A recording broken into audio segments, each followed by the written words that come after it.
Okay, so the real question of the day is how do we balance today's needs with innovating and preparing for the future, right? This is sort of the tightrope act you all are walking. So before we get into that, tell everyone a little bit about yourself, your role, Alfa Laval, and we'll go from there.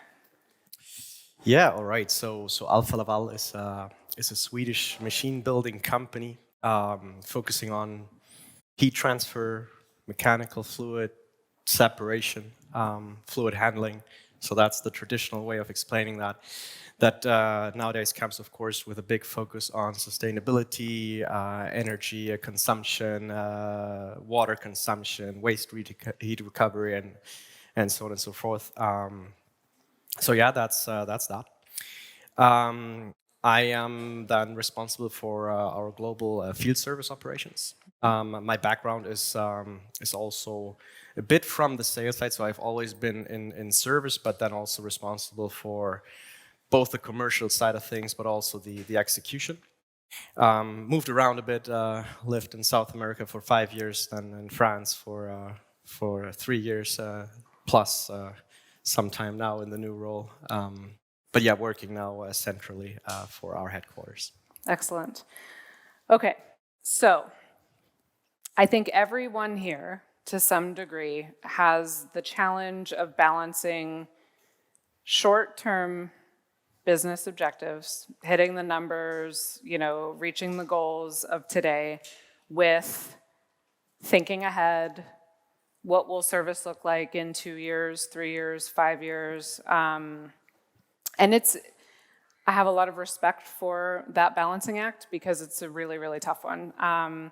What do you feel are the biggest barriers to striking that right balance? What do you find most challenging? I think, if you look at a company, a manufacturing company as a whole, I don't even think it is a challenge as such. I mean, we have senior managers everywhere that, you have the macro trends and so on, and you try to be in advance and be on those sustainability trains, for example.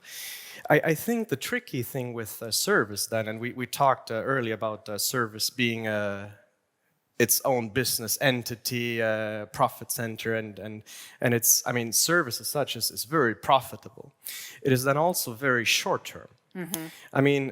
The moment you start investing in service, you add service salespeople, you invest in service capabilities as such, you have an immediate result.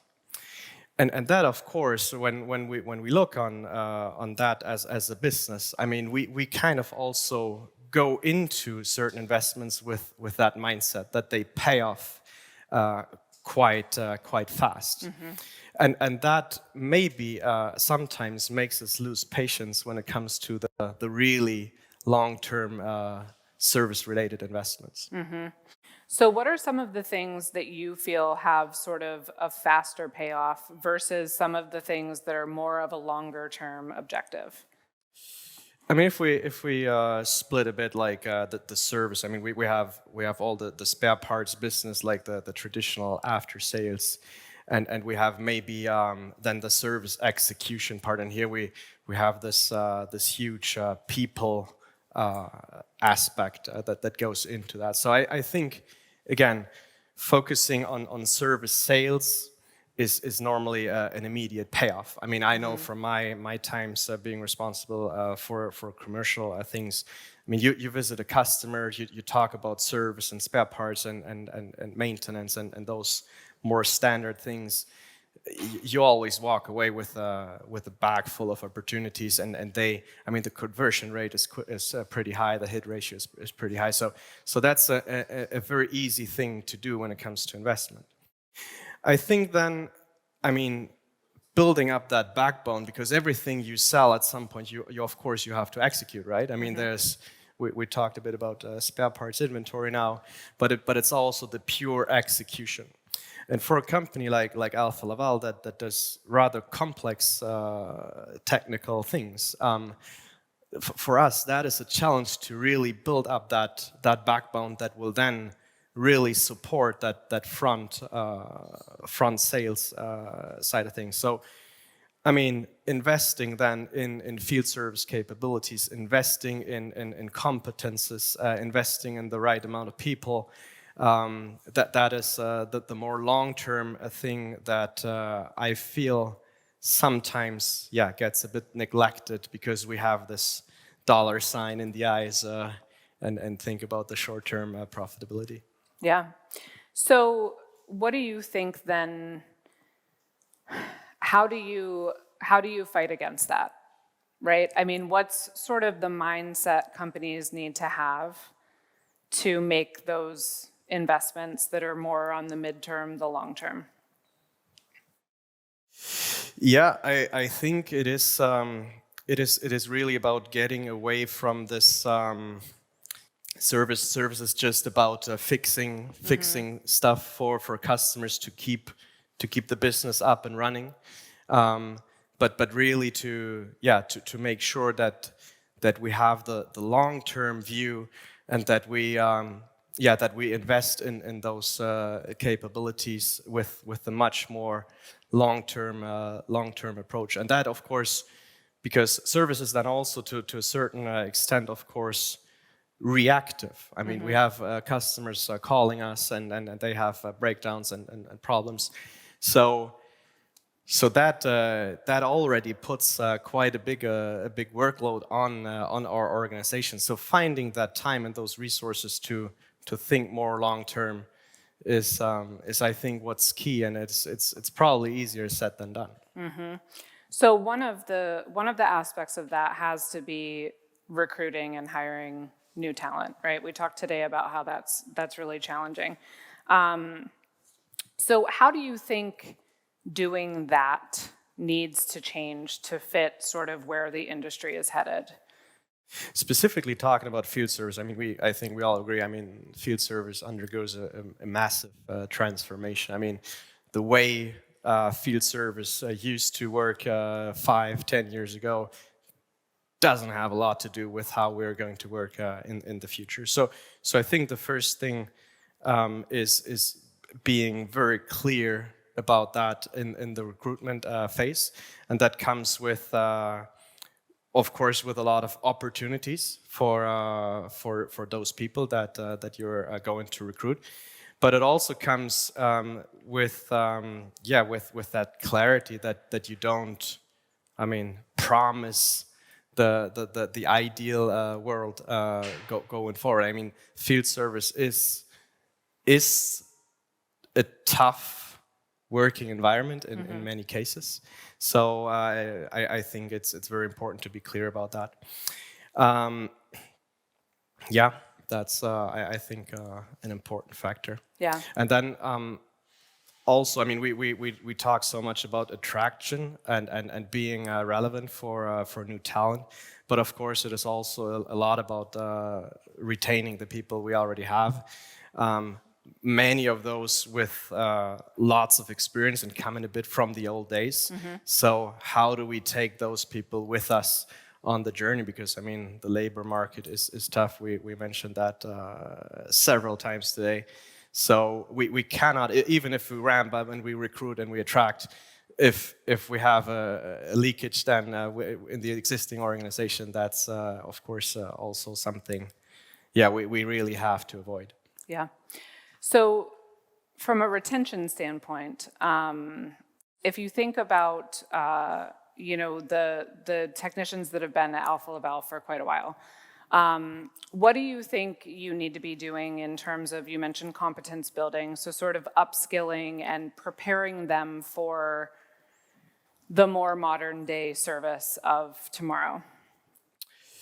I think also here, I mean, that there are parts of the organization that has the capabilities to develop further into new roles, into new functions that represent more the modern way of field service. And then there are others that are not. Then we also need to be aware that we will not fully transform a field service, at least in our case. I mean, we will always have a certain percentage of jobs that we will do on site, and that's probably yeah, I mean, even on the very long term, more than half of what we're doing. So then it is, of course, about identifying those that want to do more. It's about showing up the career path also for those people, showing them that they have a future in field service. I mean, so far, you're a field service engineer. You either become the team manager or the team leader, or you go into a sales role. I mean, that's basically the career path for field service. But with all those new possibilities, I mean, we've been talking a lot about remote service.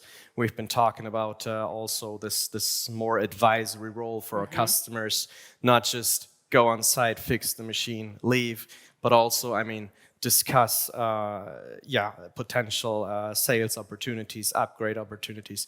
I mean, that is a bit where we are trying to lean into and try to build up that competence accordingly. Yeah.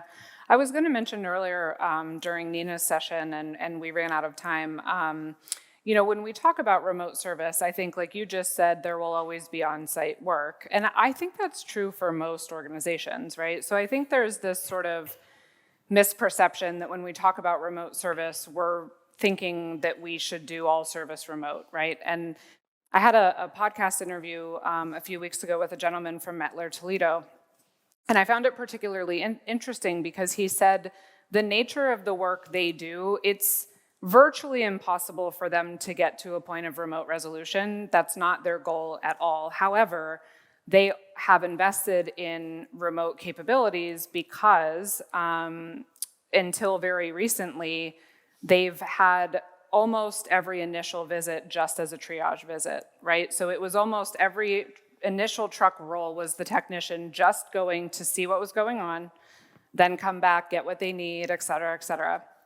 So his point is just, you know, I think sometimes we think narrowly about the capabilities that exist and don't necessarily think instead about how to apply them to our own circumstances. So in their situation, his goal is really not at all remote resolution. It's just to understand what they're getting into when they go on site. And if you think about the vast majority of their visits being just to diagnose, then to go and repair, you're eliminating 50% of those, which is tremendous when you think about, you know, resource utilization, cost savings, all of those things, you know. So I think that's a really important distinction. And then, you know, when we think about what could become possible with the segmentation of work, sort of what, you know, you're talking about, and we talked a bit in one of our breakouts of, you know, with more remote service, then you think about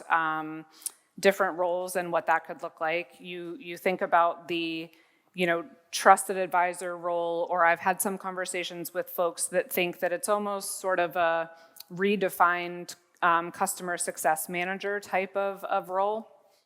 At our event in Paris a few weeks ago, we had Ravichandra Shirsagar from Schneider Electric, and we were talking about what the company envisions the role of the frontline worker to be in 2025, 2030, and beyond. And this is going to sound super simple, and it is, but it really struck me. One of the things that he pointed out is that they've just recently changed the terminology they use from field technician to service technician. And the whole point of that is because they think that in fairly short order, you know, the technicians are going to be doing some of that remote diagnostic type of work, you know, probably from home or maybe from an office, and only on site part of the time. So there's so much to imagine in terms of what these changes can look like for any given organization. You know, I mean, the idea of coming together here isn't that anyone's going to come up and be able to sort of give an overall blueprint, but just to sort of think about these things, talk about these things, and, you know, get you all thinking about what's coming and how to be thinking about it, preparing for it, et cetera. One of the things that I find most exciting about how service is evolving, and when we talk about the creation of new roles and how it will shift from being, less break fix, less mechanical to more of these other things, it really gives us a lot of potential to bring more diversity into the workforce, because the nature of the role is changing, and it opens it up to people that maybe haven't been, a part of it before. I don't know what your thoughts are on that. No, and I mean, all this remote service has of course two aspects, two sides to it. I mean, we actually started thinking about that more from a customer perspective, and I mean, reducing service or cost of service, travel time, increased response time, and all of that. I mean, eventually uptime, of course, customer satisfaction.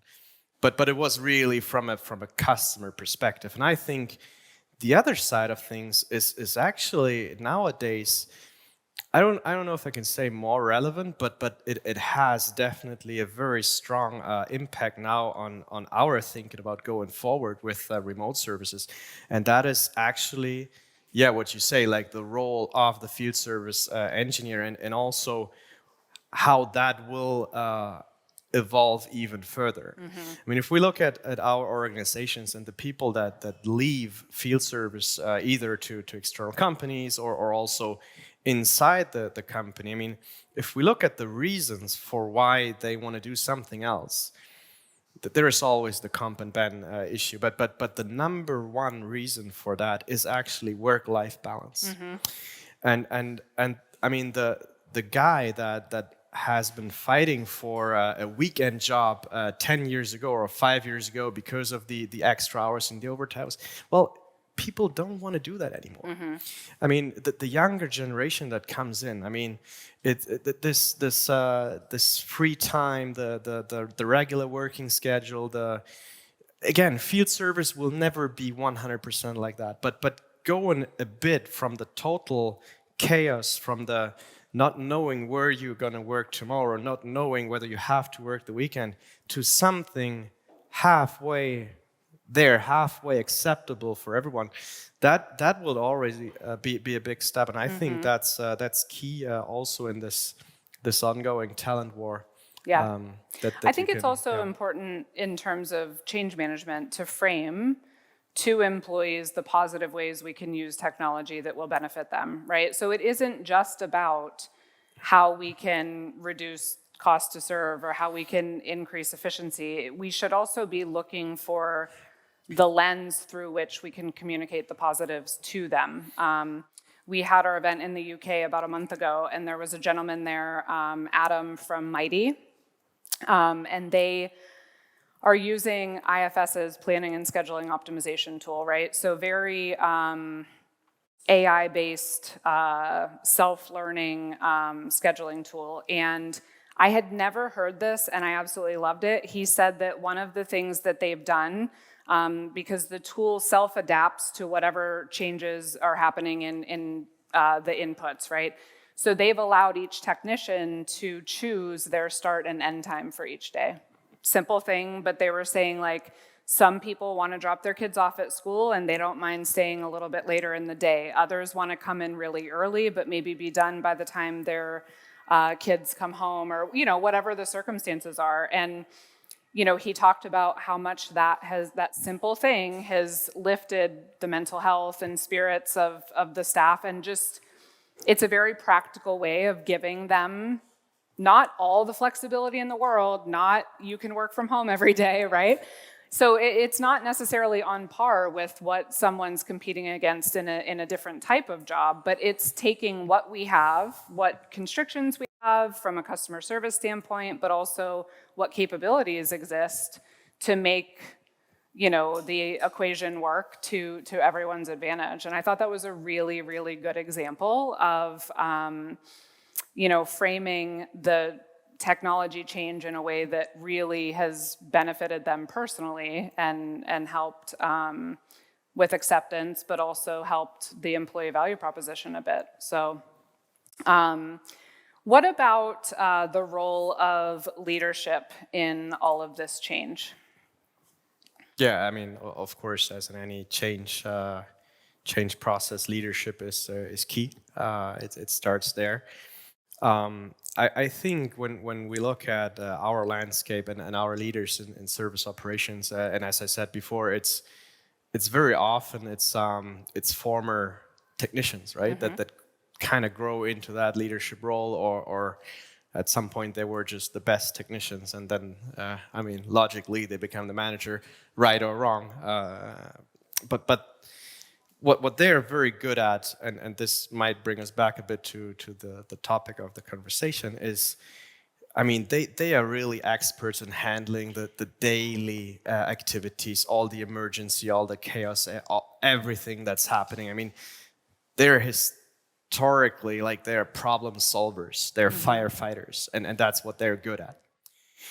What they're sometimes lacking then is, of course, the long-term vision again, and the really, I mean, the preparation of the future, and looking ahead, and try to get on the way those things that we need in order to still be competitive, and again, I mean that externally with customers, but also internally with our people. So I think then going one level higher, maybe the senior management's responsibility in that sense is that we need to make sure that whatever leaders we have in service operations, in field service, actually can set aside some time and some resources to really reflect about what's needed for the future, instead of just being buried in daily activities. And whether that's the same person, or if we need to bring in other people also with, really like an outside perspective. I like the idea to not only have people with field service experience in a field service leader position, but why not bring people in from sales? Why not bring in people from marketing or whatever area? But we need to be aware that in order to prepare the future, it's not possible to do that in 5 minutes here and there. We really need to increase the focus on that long term. And then also, I mean, the acceptance that the long term for field service is investment, and mainly in people. I mean, we're not buying any super machines. We're not investing in R&D. We're investing in people, and that's a number of people. But that's also the awareness that learning curves are long, at least in what we're doing. So also making sure that we give those people the time to really be prepared, to really be comfortable when they go on site, when they're in the cold water, so to speak. And that is something, again, coming back to the barriers. I mean, service, short-term profitability. It's sometimes a bit of an issue there, I think.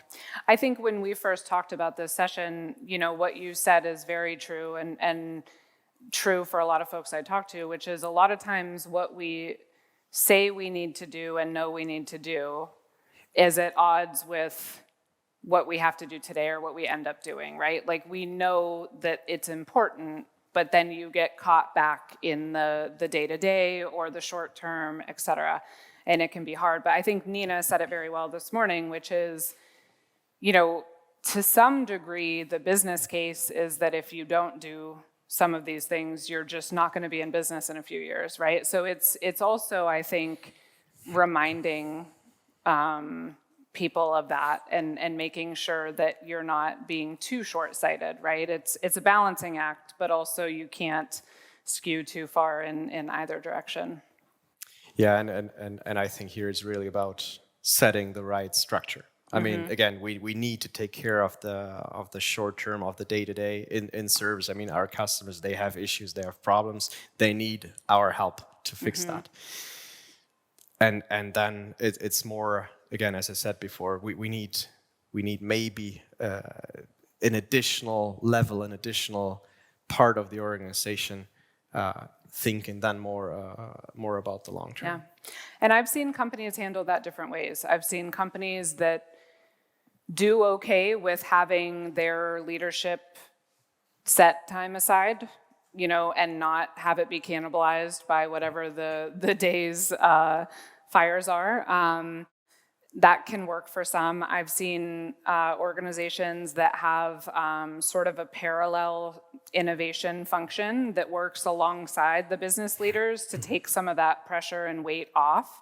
I've seen companies that have sort of a center of excellence or that sort of idea where it's more of the thinking happening there and then being communicated out and people giving feedback. So I don't know that there's a right way to do it, but I absolutely agree that you can't just allow yourself to be so consumed by the day-to-day that you don't put the time and effort into thinking ahead, for sure.